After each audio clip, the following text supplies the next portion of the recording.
¿Qué tal? ¿Cómo están, amigos y amigas, este domingo? El título de este video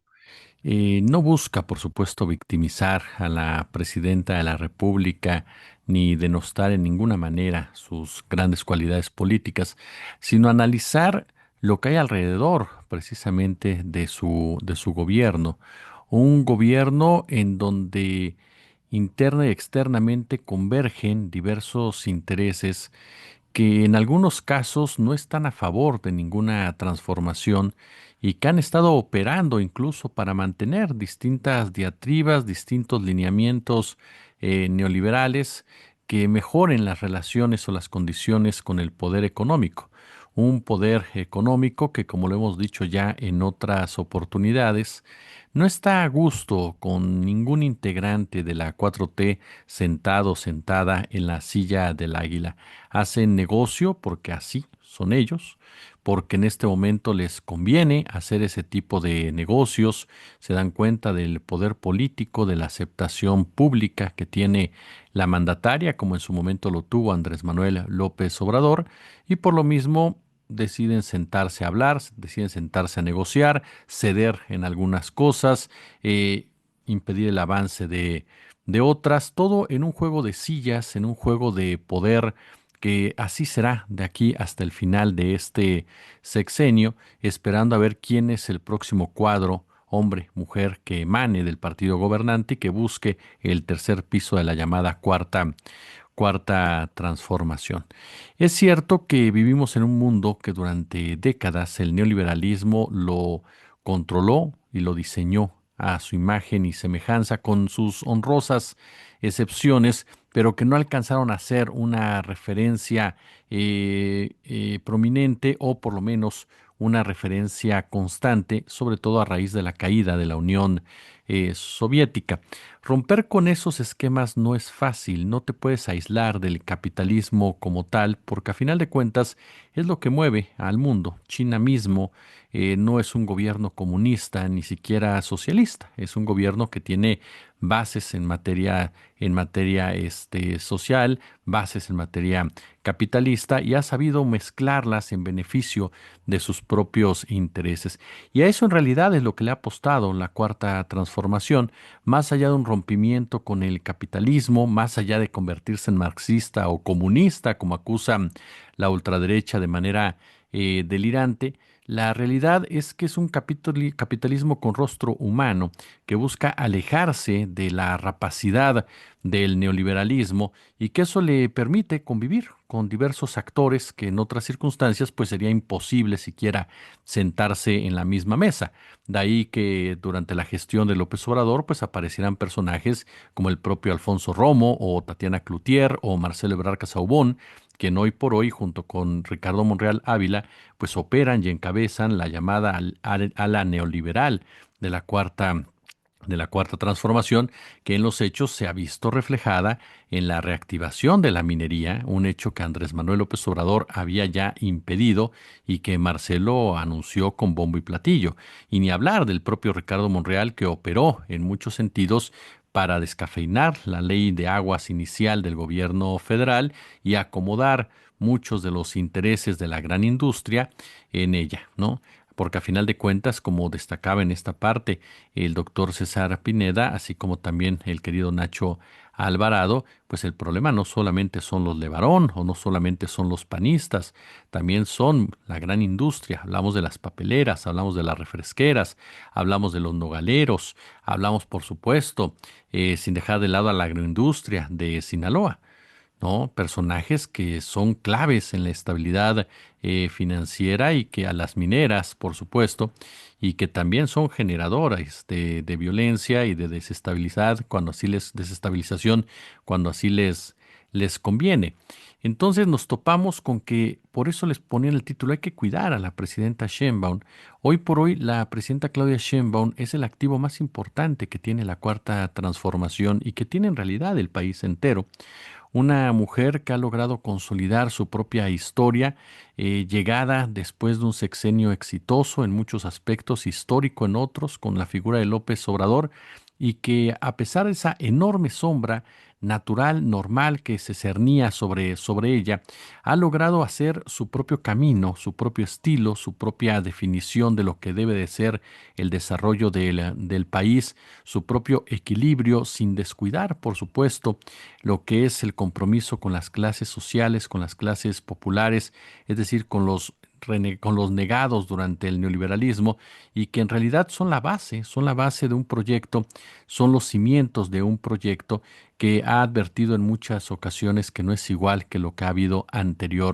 anteriormente. La doctora Sheinbaum entiende bien cómo debe de desarrollar su relación con los empresarios. Sabemos perfectamente que la relación política-economía no se ha roto al 100%, pero sí cambió completamente las asimetrías. El tablero del poder fue otro, muy diferente de Enrique Peña Nieto a Andrés Manuel López Obrador. Andrés Manuel López Obrador desapareció el famoso teléfono rojo y se pudo sentar mil veces con cualquier empresario que tuviera enfrente, negociar con el mismo, dinamizar la economía, respaldar proyectos, pero siempre buscando precisamente ese equilibrio que permitiera darle fluidez a una política social sin romper con aquellos que son determinantes, incluso en un momento dado, para el desarrollo del país, como marcando la pauta en el sentido de que no debe haber tranzas ni debe haber abusos. Algo así es lo que Claudia Sheinbaum ha dado esa continuidad,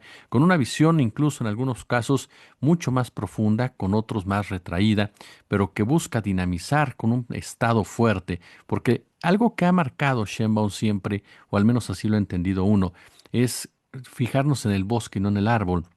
En algunos momentos ella sabe que lo importante es seguir consolidando al Estado para que a final de cuentas en el tercer piso de la cuarta generación podamos aspirar a un Estado que esté ahora sí totalmente por arriba del poder económico. Y esa consolidación se da en pequeñas batallas, en pequeños avances, en pequeños discursos, negociaciones, como el caso del aumento salarial, contrario a lo que muchos corifeos de la oposición hubieran pensado. La realidad es que es un aumento salarial que se da de la mano con el empresariado, no autorizado por el empresariado, no por iniciativa del empresariado, no gracias al empresariado, pero sí negociado no negociado, la palabra no es negociar, sí dialogado con el empresariado, ¿no? Algunos casos podríamos sí adaptar negociado y ellos lo han aceptado y eso, lejos de minar al gobierno de Sheinbaum, la realidad es que lo que hace es delimitar el poder económico. ¿Por qué? Porque ahora no pueden echarse para atrás, porque ahora no pueden no ejercerlo como tal y no pueden dejar de respetar un hecho con el cual todos ellos estuvieron de acuerdo, rompiendo incluso las profecías que muchos de sus comentaristas pagados directamente por ellos, pues advertían para impedir un aumento salarial. Por otro lado, por eso les decía, hay que cuidar a la doctora Sheinbaum y respaldarla en todo momento, en cada uno de estos embates que tiene por delante. Aquí, como le digo, el rostro siempre afable con los empresarios y el rostro siempre sonriente de los empresarios, pero que en el fondo siempre estarán dispuestos y siempre buscarán de una forma u otra tener una injerencia mayor, imponer sus condiciones, darle la vuelta a la realidad e impedir cualquier avance que su oligarquía considere como una afectación profunda a sus propios intereses. Una discusión de fondo, tarde que temprano, llegará si es que Morena sigue avanzando en ese sentido cuando se toque el tema de la reforma fiscal, un tema en el cual Morena busca llegar mucho mejor en materia política, mucho más sólido en capacidades operativas, porque ese es el tema que sin duda alguna tendrá algún tipo de daño con los empresarios. Claro, el empresario, insisto, si sigue viendo que gana dinero, que le va bien, sin el afán de andar transando ni abusando de nadie, pues seguramente continuarán en ese tenor. Ahora, hay muchos empresarios, como lo hemos dicho, que no crea, sí respaldan a Salinas Pliego. No es que sean sus amigos ni nada, pero lo respaldan ¿por qué? Porque también deben impuestos y porque saben bien que el fallo contra Salinas Pliego es un mensaje claro de un Estado que se va empoderando. Y es ahí donde el empresariado teme, donde el poder económico teme, un Estado que se vaya fortaleciendo, un Estado que vaya ganando esas batallas, un Estado que vaya consiguiendo un mejor aumento salarial, una jornada de 40 horas con todas las cuestiones que hay que señalar y, por supuesto, diversos cambios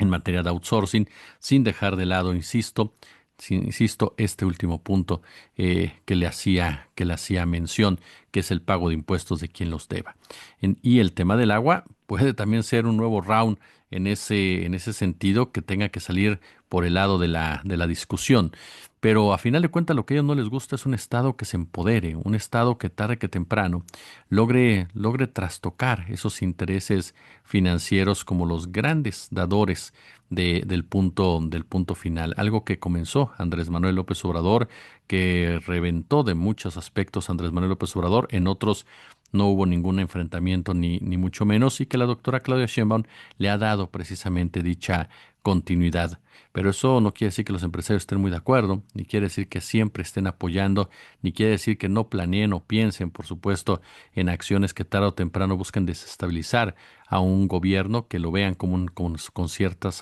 como amenaza a su poderío. Por eso ese es el primer punto en el que hay que cuidarla. El segundo punto en que hay que cuidar a la presidenta es lo que pasa al exterior de nuestras fronteras.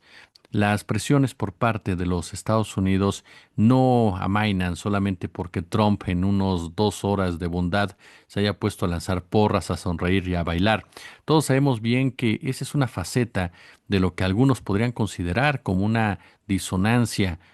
política, pero la realidad es que no es así. En realidad es que es una estrategia que toda la vida ha seguido Estados Unidos y que ahora con Trump se ha agudizado por la violencia con la cual reacciona. Estados Unidos siempre ha sido de que te doy la zanahoria, pero te doy un garrotazo cuando necesito dar ese garrotazo. En el caso de Trump, el garrotazo es mucho más violento y no es precisamente de las mejores formas. Por lo tanto, el hecho de que Trump sonría un día no quiere decir absolutamente nada. Sí, amaina críticas, sí, amaina, por supuesto, señalamientos, sin duda alguna distende, perdón, algunas cuestiones que ya estaban bastante complejas, por lo menos en el ambiente, pero en el fondo todos sabemos que mañana puede ser otra cosa. Entonces, la realidad es que en Estados Unidos continúa un sector del gobierno norteamericano pensando que intervenir México es la mejor solución, pensando que doblar y quebrar a México es la mejor solución en sus disputas con China. Y esto lo veremos en una negociación del Tratado de Libre Comercio, en donde México debe ser muy cuidadoso, extremadamente cuidadoso para cuidar su política industrial, para cuidar a sus empresarios, para cuidar a sus campesinos, para cuidar a todos aquellos que le pueden garantizar tarde que temprano un desarrollo alejado de las injerencias imperialistas, sean de Estados Unidos, sean de China o sean de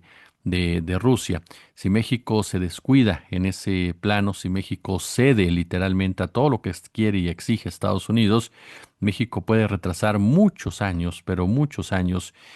las posibilidades reales que tenga para alzar la cabeza y dejar de depender del destino manifiesto de la Unión Americana, que no es nada, pero nada alentador de aquí a los próximos años. Entonces, no hay que perder de vista eso. Las presiones de Estados Unidos van a continuar, por supuesto, presiones que no van a cejar, que se van a ver reflejadas en distintas facetas, desde las continuas campañas en contra de los migrantes, desde exigencias de mayor seguridad, desde chantajes políticos con la droga por delante, desde agresiones verbales, desde actitudes soberbias como llegar y poner boyas en Playa Bagdad, desde desde lanzar campañas incluso discriminadoras. Hay muchas formas en las cuales Estados Unidos te sigue presionando y va a buscar doblar al gobierno mexicano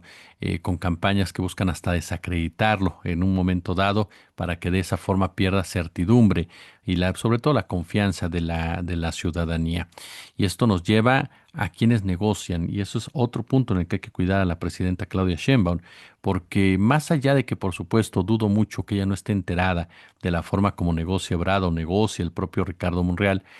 también me queda claro que hay mucho enojo de parte de la presidencia en lo que pasa en el poder legislativo, aun y cuando ella ha dicho en distintas ocasiones que no importa dónde sientes a ciertos personajes, son mensajes y los mensajes políticos sabemos bien que tienen un significado muy particular. Y eso sucedió durante este discurso histórico que lanzó por el 7º aniversario de la Cuarta transformación, un discurso en donde dejó más que claro, por supuesto, la fortaleza del movimiento que encabeza, la fuerza que está detrás de ella, que es la fuerza del pueblo, y un razonamiento que me parece que fue contundente: no nos vencerán, en referencia, por supuesto, a la ultraderecha, y reiteró que México no es colonia absolutamente de nadie. Y es ahí precisamente en donde vale la pena, por supuesto, qué pasa con Adán Augusto, qué pasa con Ricardo Monreal, qué pasa con incluso el propio Andrés Manuel López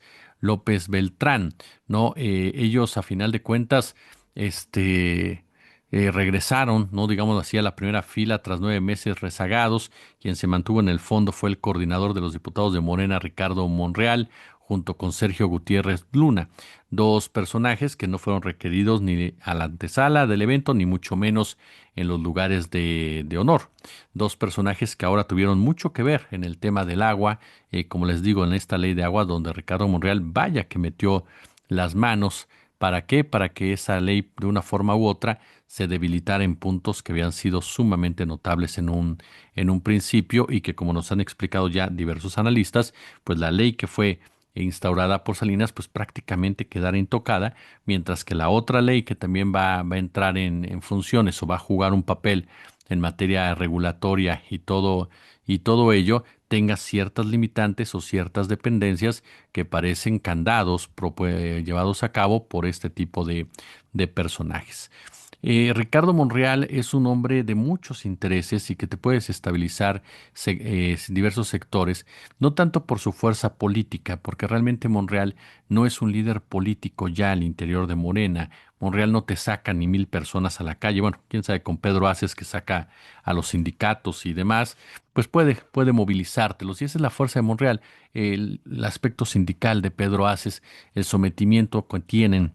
a diversos sectores obreros. Eso es lo que Monreal le permite seguir ahí, en pocas palabras, además de sus relaciones con los empresarios. Y eso, no crea, puede ser que la presidenta haya tenido que ceder porque en este momento tiene otro tipo de intereses, pero eso no quiere decir que la haya puesto, o de prioridades, pero eso no quiere decir que esté contenta con lo que Ricardo Monreal está haciendo y cómo lo está haciendo. Un político que incluso se ufana, al igual que en su momento Adán Augusto, de ser una de las cabezas visibles de un movimiento que lo repele en todos los sentidos, y que fuera del mundo, y que fuera del mismo, es sumamente repudiado. Hasta el tono de hablar de Ricardo Monreal denota esa suficiencia que lo ha alejado de cualquier posibilidad de ser un personaje querido, y que lo ha consolidado como uno de los representantes de un viejo sistema disfrazado de modernidad. Pero ahí hay un punto en el que tienes que cuidar a la presidenta. En el caso de Adán Augusto, yo difiero de aquellos que, con todo respeto lo digo, aseguran que Adán Augusto está empoderado. A mí me parece que Adán Augusto está sumamente acotado, porque le aplicaron una de las máximas en política, la famosa carpetita. Operas a nuestro favor, o la carpetita va a seguir profundizándose. Hay gente que considera que esto es indigno, que no es una práctica que tendría que ser eh, loable, ni mucho menos, pero hay pragmatismo político en donde se asegura hay personajes que te pueden afectar si te les vas encima a la yugular o los desacreditas completamente, y que te pueden ayudar incluso como operadores si los tienes agarrados de ciertas partes que no se pueden ni mover. Además de que eso también nos lleva a otra discusión: quiénes tienen la capacidad de operación de estos personajes gangsteriles que de una forma u otra te ayudan con ciertos sectores. Entonces, esos son los escenarios también que se ven por delante, pero ojo con esto, es otro de los temas en los que hay que cuidar a la presidenta. Insisto, nada tiene que ver victimizándola o debilitándola, no, no, me refiero a que son los estertores que están ahí presentes. Y ahí es donde te fijas y notas de inmediato que internamente en Morena, claro que hay ese tipo de personajes. Ebrard, que hay que ver cómo negocia un tratado de libre comercio. Ebrard, que es un hombre de formación neoliberal. Su maestro fue Manuel Camacho Solís, que tenía una visión, sí, más social, más salinista del neoliberalismo, pero que a final de cuentas toda esa corriente seguía siendo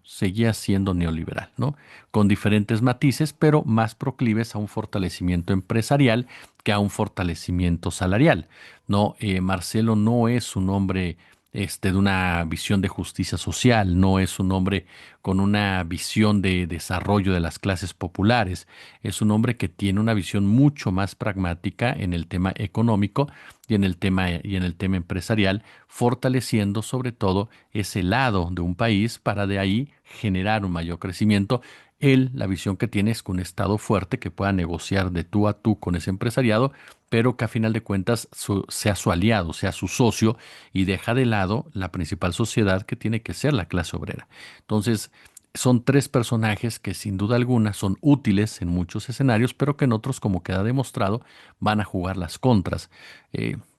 de una forma u otra. ¿A qué le apuesta Marcelo con la reactivación de la minería, por ejemplo? Es obvio que esa reactivación tiene que venir con el aval de Palacio Nacional, porque de otra manera sería sumamente arriesgado que Marcelo lo hiciera de esta forma y sería prácticamente un suicidio político. ¿Le apuestas a poder controlar a los mineros cuando esto no ha sucedido? Bueno, ojalá que así sea, ojalá que por el poder político que tiene Palacio se pueda controlar a un sector que durante todos estos años lo único que hecho es saquear a este país y que es como aliarte con Coca-Cola. Así de sencillo. Es aliarte o al menos tras dejar respirar al diablo. Entonces, veremos cómo se maneja en ese marco, pero me parece que si no tienes mucho cuidado, es como con la ley de agua, si no tienes mucho cuidado en cómo manejas a estos sectores, se pueden convertir en una pesadilla en todos los sentidos y te pueden llevar a un descrédito que el cual tarde que temprano va a generar una decepción en ciertos sectores de la población. De ahí también que hay que tener cuidado en ese marco. Yo estoy convencido, después de esta semana y después de ver a la doctora Claudia Sheinbaum en diversos escenarios, que no hay mejor perfil para gobernar este país en este momento. Me parece que es una mujer muy inteligente, una política en toda la extensión de la palabra, una persona que entiende muchos tiempos políticos, que entiende cuándo avanzar, cuándo retroceder, que entiende cuándo atacar a la yugular, cuándo simplemente dejar pasar, cuándo parecer, cuando parecer, reitero, que te derrotaron o que pasaron por encima y que sabe jugar muy bien sus cartas para recordar quién tiene el mando. Es un perfil, me parece, de altísimo nivel que dignifica en muchos sentidos una política y que junto con Andrés Manuel López Obrador logran la representatividad o la representación de un pueblo, el cual está dispuesto a darles todo el apoyo necesario durante toda su gestión. Pero por eso hay que cuidar ese activo de Claudia Sheinbaum, porque detrás de ella no vemos a nadie, esa es la verdad. No vemos hoy por hoy en ningún cuadro de Morena que en el 2030 puedas pensar que le va a dar una continuidad como tal a ese proyecto. Sí, es muy pronto, pero ya se cumplió un año y como sea en la política, sabemos que los cuadros y los intereses se van moviendo mucho más rápido de lo que uno